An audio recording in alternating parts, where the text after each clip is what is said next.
ब्रह्मा जी ने कहा बहुत अच्छी बात है, पर ये बात शिव जी और विष्णु जी को मत बताना। कहता है अरे नहीं नहीं, मैं कहाँ बता रहा हूँ, मैं तो बस आपको बता रहा था। भक्त है, इसके भीतर अहंकार आ गया है, तो मुझे इसका अहंकार तोड़ना है। भगवान इसी तरह तो करते हैं ना, हमें लगता है कि हमारे साथ कुछ गलत हो रहा है, लेकिन वो हमारे लिए ठीक ही कर रहे होते हैं।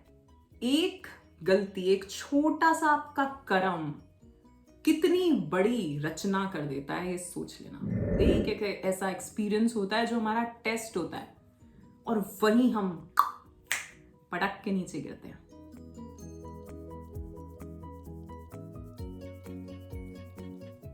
First of all, I'd like to thank you all for all the love and support that you all are showering on this channel. I am so very grateful and thankful to all of you, and my unconditional love is always and always flowing towards all of you. So bless you all. Thank you so much. कहीं पढ़ा मैंने कि भगवान अपने चहेते को दुनिया नहीं देता, खुदा अपने चहेते को, जो उसका सबसे फेवरेट है, उसको दुनिया नहीं देता, क्योंकि उसे पता है कि इससे बड़ा कुछ और है। दुनिया तो सभी को मिल रही है, माया सभी को मिल रही है, तुम्हें नहीं मिल रही जस्ट इन केस, तो समझ लेना तुम्हें कुछ और बड़ा मिलने वाला है, तुम फेवरेट हो उसके। तो ये जो हम देखते थे, ये इंद्रदेव वाला एपिसोड, ये क्या है इंद्रदेव? ये हमारी इंद्रियां हैं सारी, है ना। उसे वहां एक मैन के रूप में दिखाया गया है, लेकिन जब आप ज्यादा से ज्यादा मेडिटेशंस में जाओगे, एक स्पिरिचुअल प्रैक्टिसेस में जाओगे, तो आपके पास ऐसे प्रलोभन भेजे जाएंगे। आई थिंक प्रलोभन वर्ड मैं यूज सही कर रही हूँ यहाँ पे, मतलब आपके पास ऐसी चीजें भेजी जाएंगी जो आपको अट्रैक्ट करेंगी, जो आपको इन चीजों से हटाएंगी, और वही वो टेस्ट है आपका। और एक चीज और बोलूंगी, जैसा कि मैंने अपना एग्जाम्पल दिया कि मुझे ऐसे पूछा गया कि अच्छा तुम सात्विक तो नहीं हो गई हो या ऐसा कुछ, तो मैंने कहा देख लेना तुम्हें कैसा लगता है देख के, कितनी सात्विक दिख रही हूँ मैं, है ना। तो हमारी जो जर्नी चलती है, चाहे आप कुछ भी प्रैक्टिसेस कर रहे हो, किसी को भी फॉलो कर रहे हो, जितना आप उसको ऐसा रखोगे कि अभी सपोज मुझे कोई देखे, किसी को पता ना हो, कोई मेरा चैनल फॉलो ना करता हो, राइट, तो उसको थोड़ी पता होगा कि मैं एक स्पिरिचुअल पर्सन हूं। अभी मुझे देख के तो नहीं ऐसा लगेगा किसी को, है ना।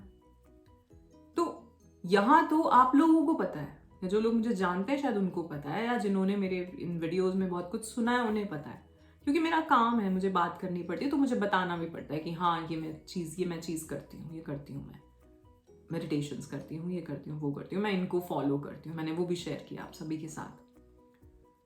लेकिन अगर आपकी लाइफ में ऐसा कुछ नहीं है कि आपको किसी को बताना है, राइट, आप एक नॉर्मल अपनी लाइफ जी रहे हो, पर हाँ आपकी स्पिरिचुअल जर्नी चल रही है, आप मेडिटेशंस वगैरह करते हो, तो उसको जितना गुप्त रख सको रखना। किसी को जैसे कहते हैं ना, किसी को पता भी ना हो कि आपका ऐसा कुछ चल रहा है, उतना उसका ज्यादा इफेक्ट होगा, ठीक है। और अगर शुरुआत में हो, मतलब पहले शुरू के 3-4 साल हैं, तो बिल्कुल पता ही ना हो किसी को, क्योंकि ये भी एक ईगो का खेल है, और मैंने देखा है ये, इसलिए मैं समझा रही हूं। मैंने देखा है कि लोग जैसे ही थोड़ा सा भी उन्हें कुछ चीजें पता चलने लगती हैं, वो थोड़ी सी मेडिटेशन करके उन्हें लगता है कि अरे हम तो ऐसे बड़े ध्यान में जा रहे हैं, या हमारे साथ ये हो रहा है, हमारे साथ वो हो रहा है। क्वेश्चंस भी आते हैं मेरे पास, चलो क्वेश्चंस आना नॉर्मल है, आप मुझसे पूछ रहे हो तो वो ठीक है, बट वो दिखावे में ना आए कि आप जैसे जैसे करोगे आपकी साइकिक एबिलिटीज बढ़ेंगी। नॉर्मल है, इट इज ऑल नॉर्मल, ठीक। तो वो आपके दिखावे में ना आए कि अरे यार मुझे तो ऐसा दिखने लगा है, या मुझे तो ऐसा पता चल जाता है, या मेरी तो इंट्यूशन इतनी हाई हो गई है, क्योंकि ये जो है ये आपकी ईगो, अगेन इंद्रदेव वो हैं, वो जो आपको ट्रिगर कर रहे हैं कि अच्छा हाँ बताओ बताओ बताओ, और सारा कर्मा जितना बना है वो सारा खराब। वो सुनी है ना नारद जी की स्टोरी, सुनिए, चलो सुनाते हैं। सो नारद जी एक जगह पर तपस्या कर रहे थे, ठीक है। तो कामदेव, बहुत दिनों तक उन्होंने तपस्या करी, तो कामदेव जी, सॉरी, इंद्रदेव जी ने कामदेव को भेजा कि जाके इनकी तपस्या भंग करो। तो कामदेव आए, उन्होंने बहुत तरीकों से उनकी तपस्या भंग करने की कोशिश करी, लेकिन वो नहीं कर पाए। जब ये अपनी तपस्या से उठे, अपनी जो भी समाधि थी उससे उठे नारद जी, तो उन्हें लगा कि अरे मैंने तो कामदेव को जीत लिया,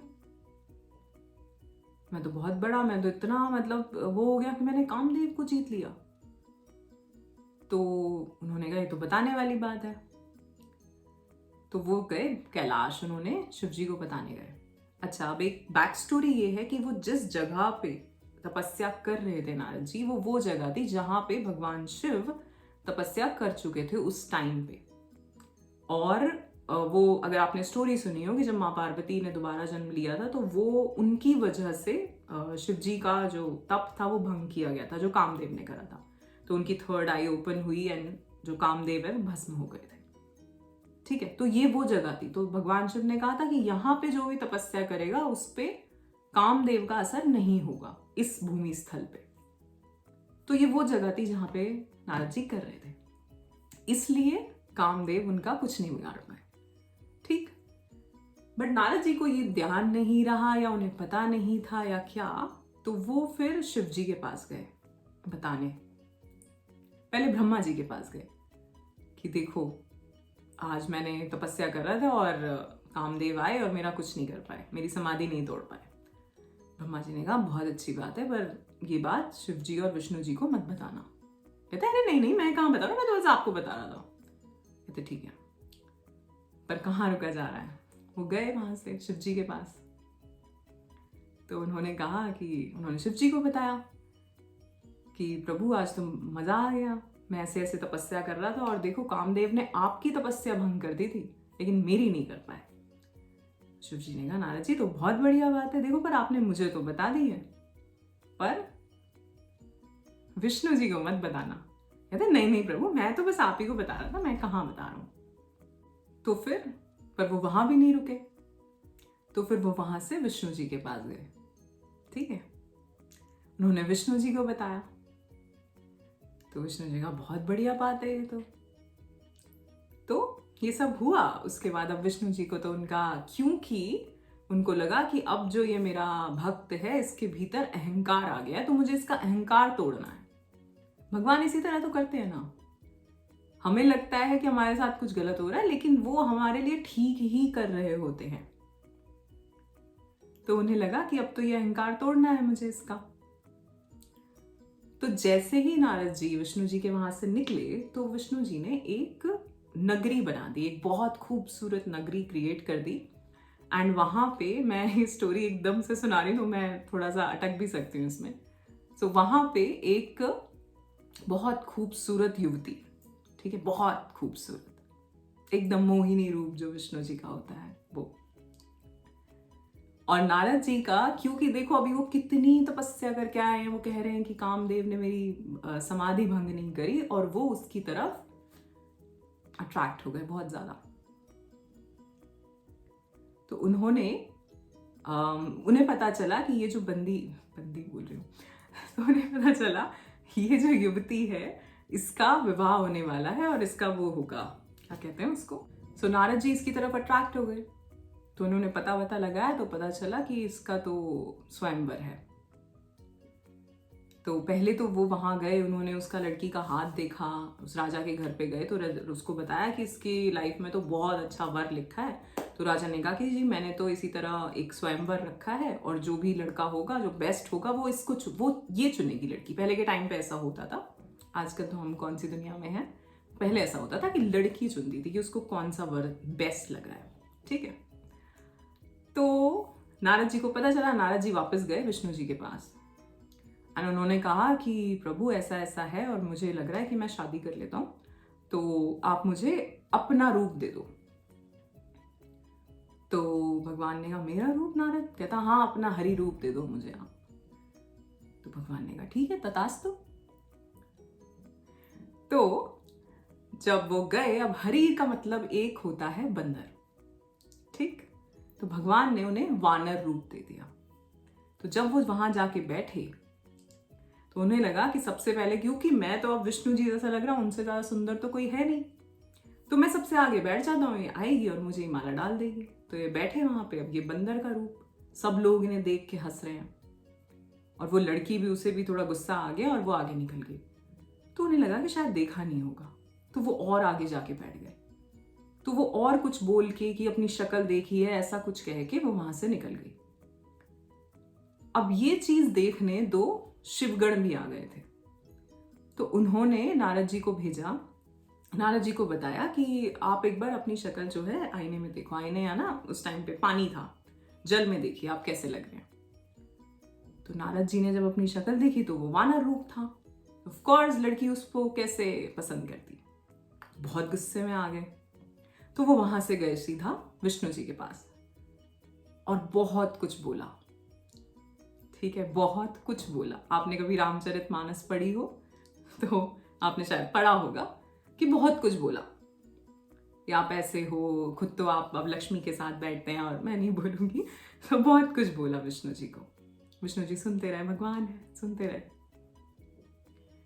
और एकदम से, और हाँ यहाँ एक चीज रह गई पीछे, कि जब नारद जी विष्णु जी के पास आए तो उन्होंने देखा कि विष्णु जी जो हैं वो उसी युवती के साथ बैठे हैं और वो लड़की उनकी सेवा कर रही है, उनको माला पहना रही है और सब कुछ उनका सेवा कर रही है। तो नारद जी का गुस्सा और तेज हो गया कि मैं जिससे करना चाहता था इन्होंने खुद कर लिया और मुझे ये रूप दे दिया। तो उन्होंने बहुत सुनाया। तो एकदम से जैसे जैसे वो सुनाते गए, भगवान सुनते गए, और एकदम से ये जो माया का पर्दा था ये हटा, एंड नारद जी को रियलाइज हुआ कि ये जो था ये सब मिथ्या थी, ये माया थी, ये रची गई थी मुझे कुछ सिखाने के लिए। क्योंकि ऑफ कोर्स वो योगी थे, एक टाइम पे थे तो ना, वो 2 मिनट के लिए माया थी, उनका अहंकार हटाने के लिए ये किया गया था। तो उन्होंने भगवान को बोला कि अरे मेरे से कितनी गलती हो गई और मैंने आपको क्या क्या कह दिया, क्या क्या नहीं कह दिया। और उन्होंने इस गुस्से में उन्हें ये श्राप भी दे दिया था भगवान को कि जिस तरह से मैं आज स्त्री वियोग में परेशान हूं इसी तरह से आप भी होंगे। ठीक, तो अब भगवान को इतना कुछ कह दिया था, अब माफी मांगने लगे। तो भगवान ने कहा कोई बात नहीं नारद, ये मेरी ही माया थी, मैंने ही किया था, क्योंकि तुम्हारे भीतर अहंकार आ गया था और मैं नहीं चाहता था, इसलिए ये हुआ है। तुम बिल्कुल भी कुछ ऐसा मत लो इसको। तो नारद जी ने कहा कि भगवान मैं क्या करूं, और मैंने तो आपको श्राप भी दे दिया, और हमारा श्राप तो ऐसा है, अब तो ये होगा ही, तो मैं अपना श्राप वापस ले लूं किस तरह से, क्या कर सकते हैं। तो भगवान ने कहा कि अब तो आपने कह दिया है तो वो तो श्राप होगा ही, तो दिया ही जाएगा, उसको तो मुझे भोगना ही पड़ेगा।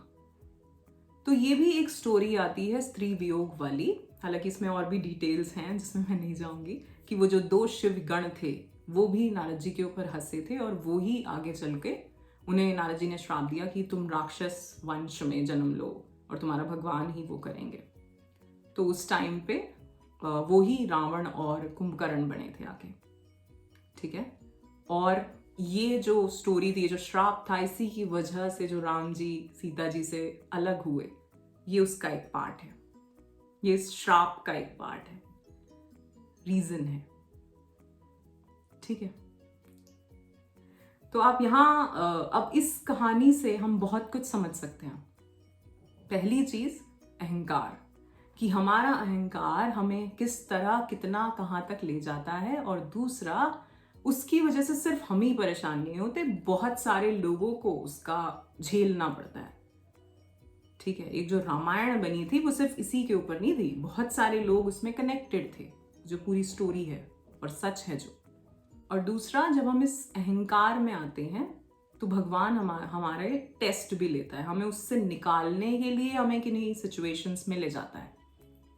जब हम सोचते हैं कि अरे अब तो पता नहीं क्या हो रहा है, ये तो बहुत ही खलबली सी मच गई है ना, जब हम परेशान हो रहे होते हैं कि हमारे साथ ही ऐसा क्यों हो रहा है, ये तुम्हारा ही कुछ है जिससे तुम्हें निकाला जा रहा है, बचाया जा रहा है, तुमसे कुछ करवाया जा रहा है।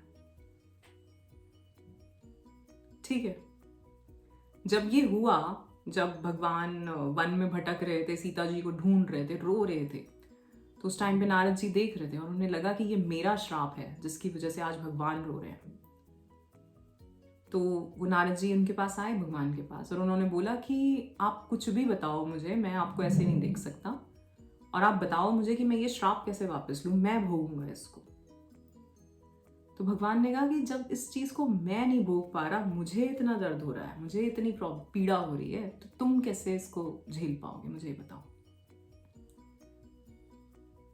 और उसमें जो श्राप दिया गया था उसमें उन्होंने ये भी बोला था कि आपको जो आपने मुझे ये वानर रूप दिया है, आपको इन्हीं वानरों की हेल्प से आप अपनी स्त्री को पा पाएंगे, उन्हीं की हेल्प लगेगी, लेनी पड़ेगी आपको हेल्प। तो वो तो हम सब जानते ही हैं, वानर सेना की हेल्प ली थी, ठीक है ना। भगवान शिव ने हनुमान जी का अवतार लिया था, ठीक है।